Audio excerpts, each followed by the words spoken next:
Hey people, this is the traffic heading to New Orleans most every morning and evening. They're all in a rush. They're staying over here now and working there, so they get in a rush, and there's a wreck on the interstate every day, so they're stuck.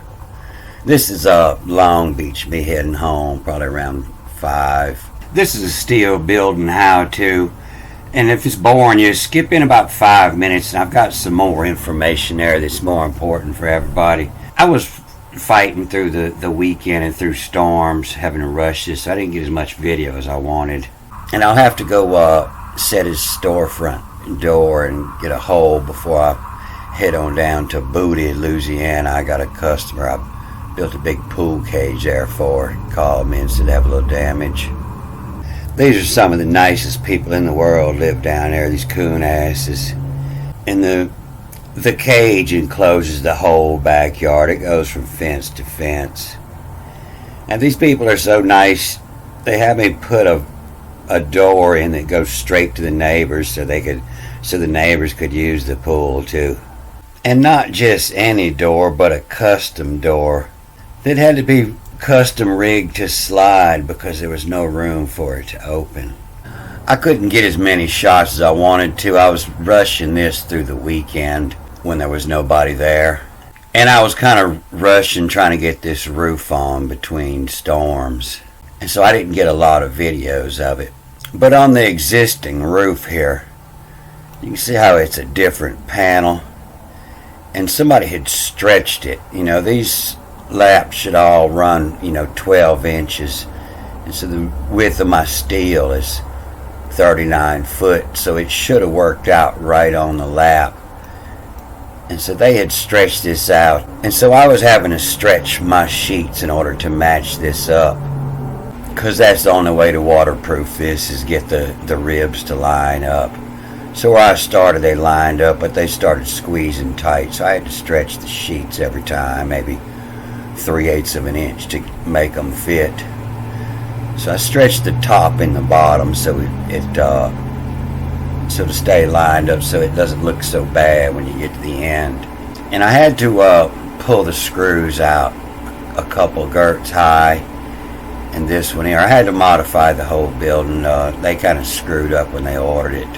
And what you're seeing here is 2 rows of tape. This is a big 1-inch wide tape, and I put this so I could get this screw line in the new part of the building. And I lapped these sheets up. I shortened, I modified the eave end so I could get more sheet up under here, so I could tie the 2 buildings together better. And never use the old screws. When you have to pull the old screws out, a lot of people call it a rubber washer, but it's not. It's actually a gasket like on your motor. It's made to be used one time. It compresses, and you don't use it twice. It's going to leak. And so I put 2 beads of this tape in here. It looks like this, but it's wider. This is just a 1/2 inch. This is a 1-inch bead. There's 2 beads, and I had to put one right on the edge. You usually wouldn't, but I had to in order to get screws to meet up in this steel. And you don't want the water coming under this sheet and then going through a hole. And another one a little higher up. And then this thin bead will run down the top here on every sheet in order to seal between the 2 sheets. Then I came back with a caulking gun and I filled these cracks before I screwed all this down tight. So this end's going to get some new black flashing to go with the rest of it. And it's going to be a pretty building when it's all over with. But I'm going to hold out to put that flashing on. I'm going to let the brick man come and brick all this up before I come back and run all the flashing and replace this old blue gutter with a black gutter. We're going to put some storefront windows and doors in here.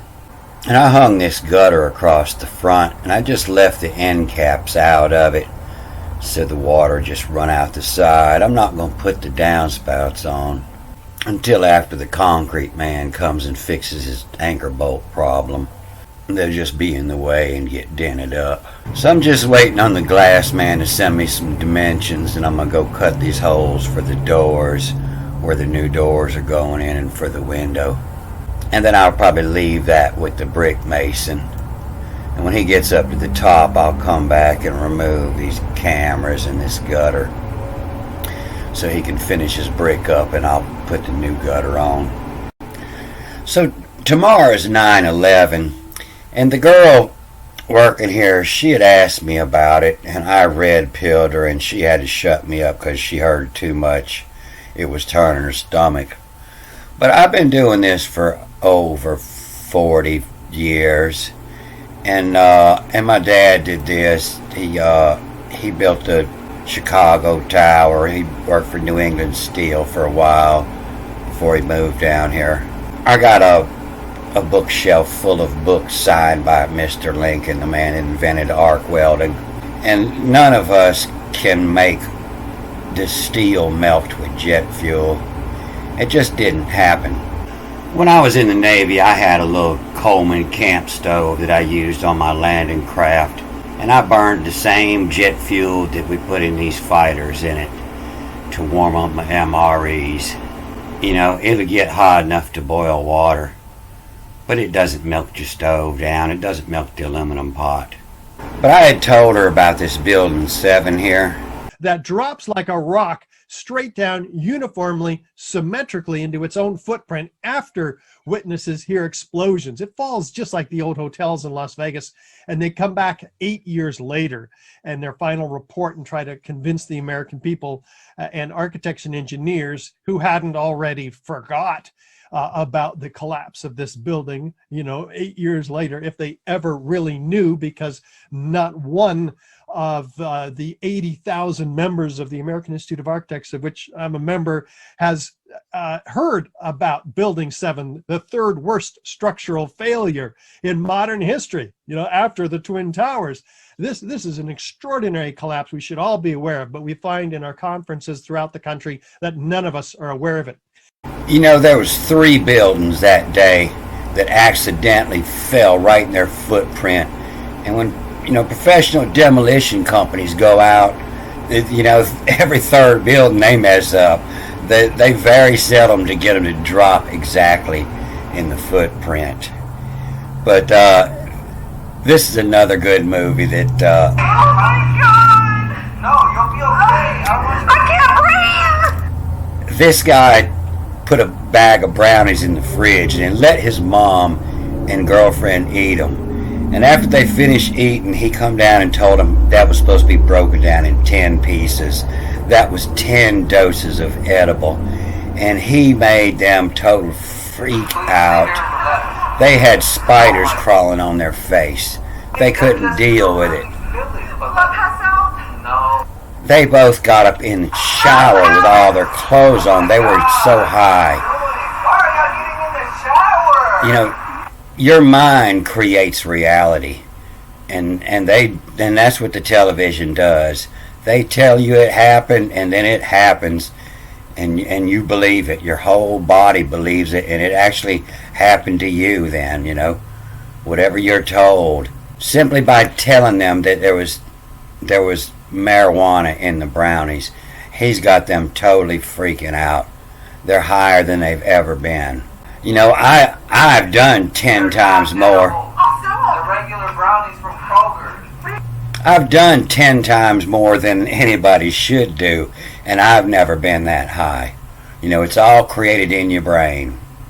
People make themselves deathly sick just because the doctor told them they have coronavirus. Some people probably even die just because they were told that. And it's just a total embarrassment to believe that some guys with box cutters took out 3 buildings with 2 planes. And here's one for you.